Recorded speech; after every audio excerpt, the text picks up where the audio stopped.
with Jules, Allie, and Brandy. and we are going to talk about radical honesty. It is something that I have been a big fan of. People around me are always not so excited about it, but it's something that I've practiced, and it's been very, very scary. I grew up a very, very, very passive person. And at the age of 24, I got into recovery, got into a 12-step program. And what I learned in there, I started practicing, and I did a 180 from being very passive to very aggressive. And I've dialed that back now and talked about radical honesty. How can I be radically honest with someone in a way that I tell my truth and that they can just hear it and not feel blamed or judged or that I'm angry. It's just my truth, and my truth isn't always the truth. So that's something to consider too. So usually when I'm radically honest with someone, it can also turn into a conflict. Mm-hmm. And I can't tell you the amount of people I've seen over 30 years that want to be conflict avoiders. They say, I hate conflict. I don't want to do conflict. Well, guess what? If you're not being radically honest, you're probably not having conflict. And guess what else you're probably having? A lot of anxiety, a lot of depression, and a lot of addiction. Mm-hmm. Because then you're stuffing things down. Yeah. You think so? Mm-hmm. Absolutely. Yes. Absolutely.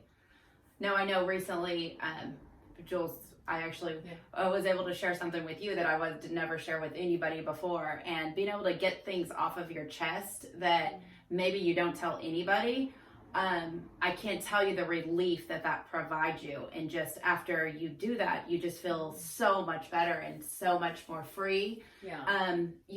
There's no way to understand it. There's no way to in the camera say, this is how I felt, right? No, I mean, it was amazing. Great. There was nothing, I can't even imagine anything else that could have been better than just to get stuff off your shoulders and have somebody that you can talk to, that you can tell anything to.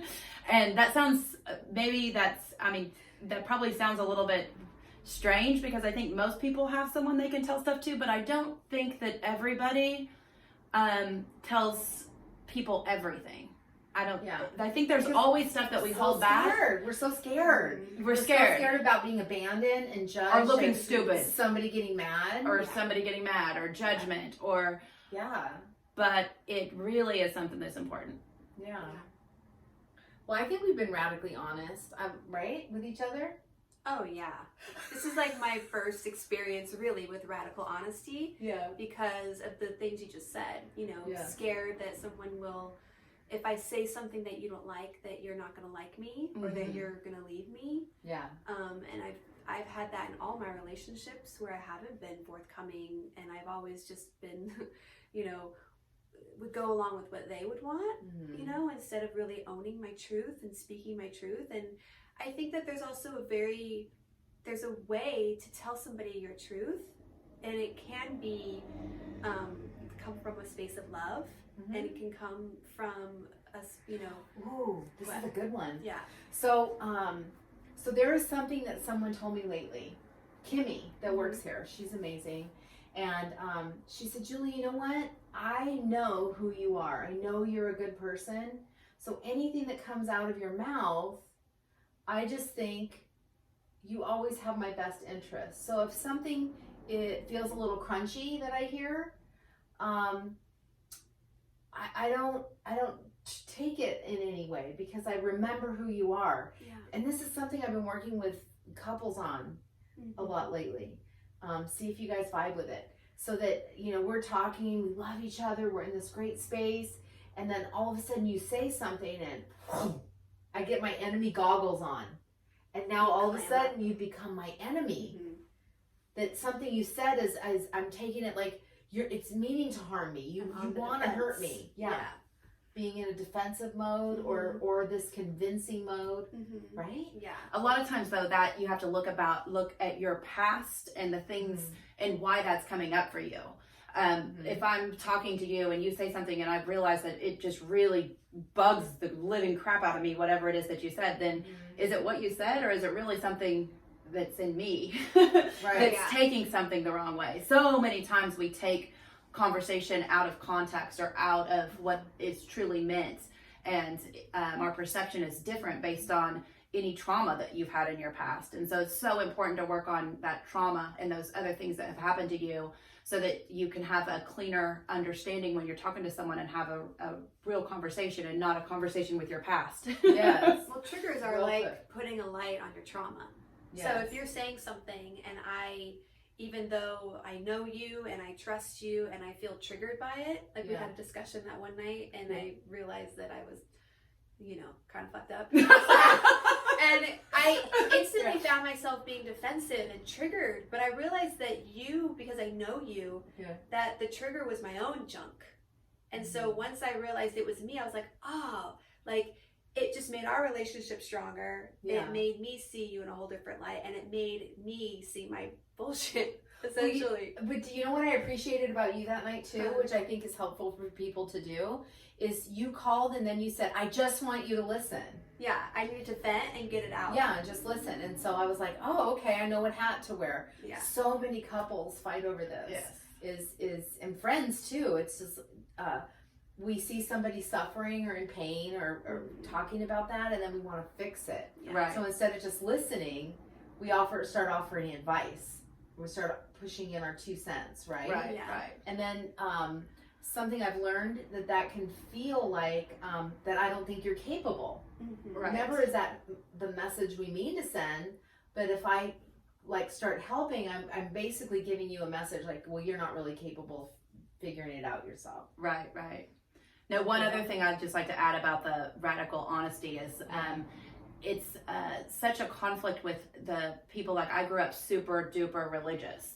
And that was a factor where you would think that would be radically honest, but in another aspect is you're taught in very religious structures that certain things that you should never question the church or the religion, and that you should just shove it away. And so there's certain things in your life that you can't be outright honest with. If you have a question about this or that, you can't be. And so carrying that with you for a long time or growing up in that capacity makes it harder to be able to carry that into that radical honesty into your life. And those are certain aspects that you kind of have to work on a little bit harder, because that's automatically kind of a built-in issue for you.